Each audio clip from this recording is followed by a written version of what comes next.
Ayan, ito yung pinagbabawal nating technique para hindi tayo mawala ng mga inakay, mga kalapatids. Yan, oh. Ang gaganda talaga ng mga ibon natin, mga young bird natin, solid, oh. Tingnan nyo, oh. Tingnan nyo gumalaw yung mga anak ni Stubborn, ay yung mga pinsan, oh.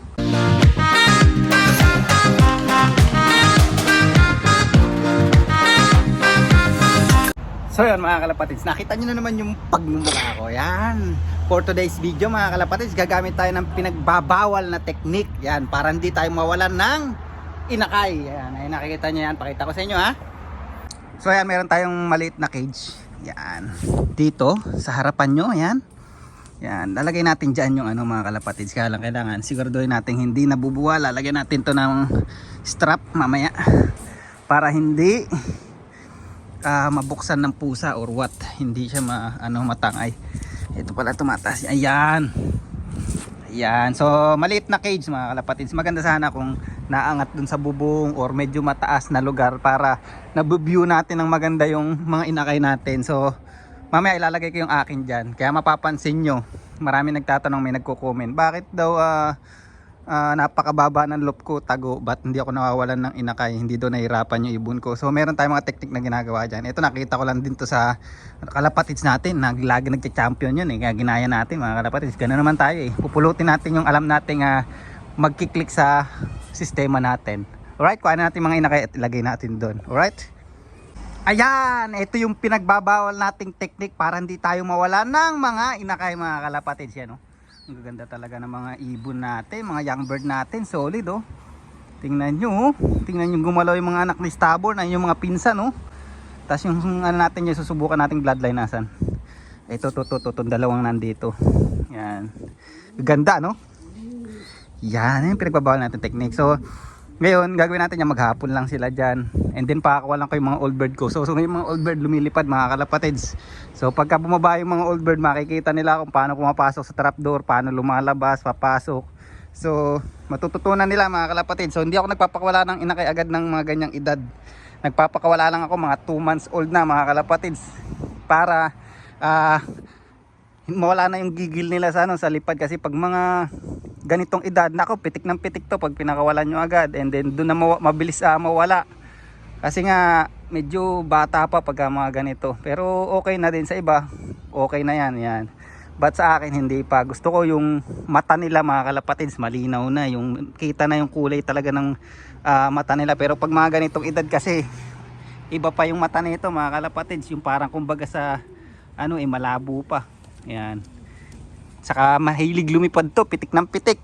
Kung talaga nag-iibon kayo, alam niyo yan, pag mga ganitong edad, mga overfly yan, mabilis mawala. So yan, ganyan gagawin natin. Maghapon lang sila dyan, bigyan ko lang sila ng tubig, pagkain. Then makikita nila old bird, yun yung mga kagandahan doon. And then kita nila yung surrounding. Sabi ko nga sa inyo, mas maganda sana kung dito sana mga pestong matataas ba. Kaya lang talaga kasi ganyan ako mag-training, di naman ako nawawalan. Ayan, oh. Tingnan nyo yung video natin. Kita ko ano yung nakikita sa video natin mga kalapatids. Yan din yung nakikita nila ngayon.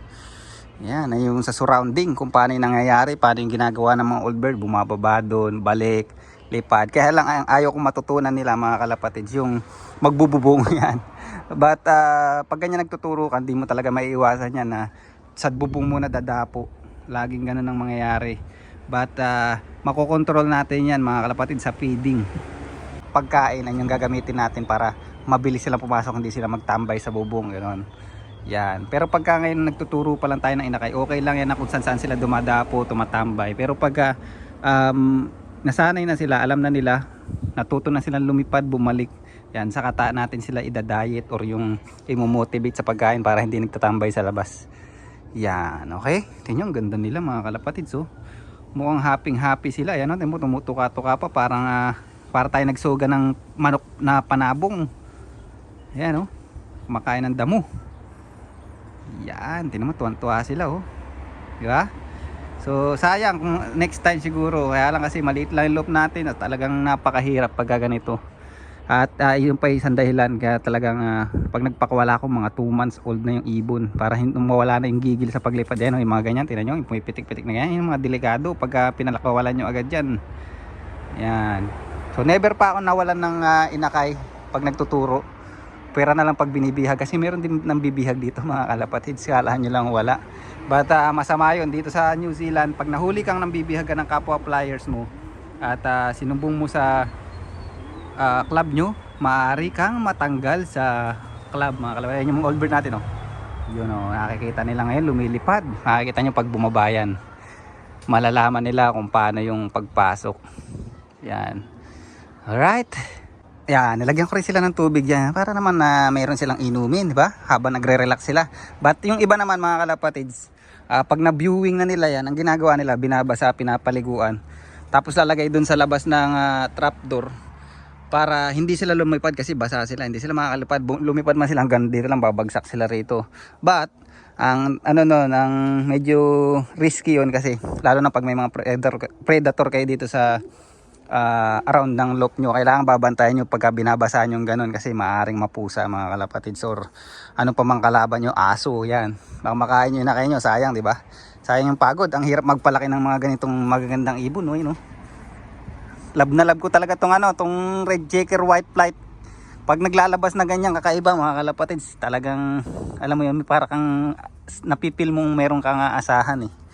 Yan. Kaya lang puro mukhang kak na naman yung mga na-breed natin.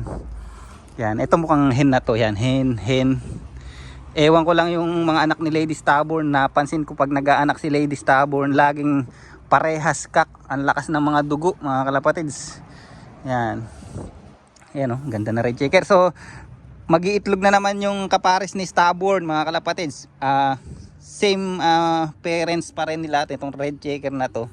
And papayaya ko uli yung itlog, papakita ko sa inyo para maniwala kayong itlog talaga ni Stubborn yun. Yan. So nire-ready na natin sila mga kalapatids. Nararamdaman ko sa long distance meron tayong pag-asa. Ngayon masyado pang maaga talagang kumbaga napakalapit pa, marami pang lap nararating. So pero nakakatuwa mga kalapatids kasi alam nyo yun dati pagka 1,000 plus na ibon ang ni-raise, lagi tayo sa pang 900, 800, 1,000, pang ganun yung ibon natin, pang kulelat talaga. Pero ngayon napapang 9th place pa tayo sa loop. And then yung ibon natin out of 1,000 birds is pang 52 yung inbreed ni Stubborn, yung si 57 kak na blue bar. Yan. So nakakatuwa at least ngayon kahit sprint nakakasabay-sabay paano yung ibon natin. Konting hilot pa makakadali rin tayo, pero ang pinaghahandaan talaga natin ngayon yung long distance. Doon tayo manggigigil talaga pag talagang pagbubutihan natin, siseryosohin natin yung 1,000, 1,200 saka yung 796 km. At nire-ready rin natin si Stubborn doon mga kalapatids, sana masungkit natin. Talagang pangarap ko yun mga kalapatids.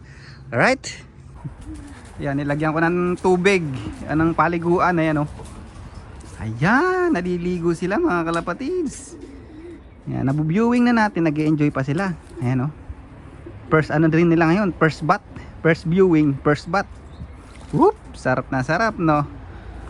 Ayos, ayan oh, na-press-kuhan pa sila ngayon. Pansin ko kasi kanina nung binigyan ko ng tubig, parang gusto nila maligo. Yan, tingnan nyo, ito na yung mga old bird natin oh. Hingal na hingal. Tanghaling tapat kasi mga kalapatids. Kaya siguro pala hinihingal, kaya mainit na ngayon. Hindi na winter dito sa New Zealand, pa summer na mga kalapatids. Tingnan nyo, mga bukay yung bibig oh. Ayan o. Yan, okay yan, na-exercise sila. Doon pala sa mga old bird natin, nagpapalipad na ako ng tanghali mga kalapatids. Para yung init, madama na nila mga kalapatids, masanay na sila. So bali 12:30 na ngayon dito ng tanghali. Yan, tirik na tirik yung araw. Tingnan yung mga bibig ko, bukang-bukaw. Yan. Ayan yung mga technique para makatagal sila sa sa liparan sa susunod pagka long distance na mga kalapatids, kasi yung long distance dito napakainit, summer naman na. Mantakay mo galing sa winter biglang summer, ganun mag-adjust ibon nito dito sa New Zealand. Yan. Nag-open loop din ako. Yan, hayaan ko lang sila ngayon magtuka-tuka dyan kasi na-cancel yung race natin para sa weekend dahil merong masamang panahon sa weekend, kaya kinancel nila yung 480 na yata sana yung yung kilometer nun. Alright. Ayan mga kalapatid, shoutout muna pala tayo dun sa mga nagpapa-shoutout. Shoutout kay Ruel Maligdong ng Coron, Palawan. Shoutout kay Deo Palara. Deo Palara. Ayan, shoutout sa'yo from Paniki, Tarlac. At shoutout kay Jory Losa from Tanawan, Batangas. Yan. And shoutout kay MOL Arlop. And kay, ano pa na ito? Hikaru Kudo. Yan. So, shoutout sa inyo lahat. And dito ko na lang i-ring yung vlog natin. And laging tandaan, ang batang may sipon, malakas paglaki. Bye. Sabi mo. Bye. See you later. Oh, ganun pa.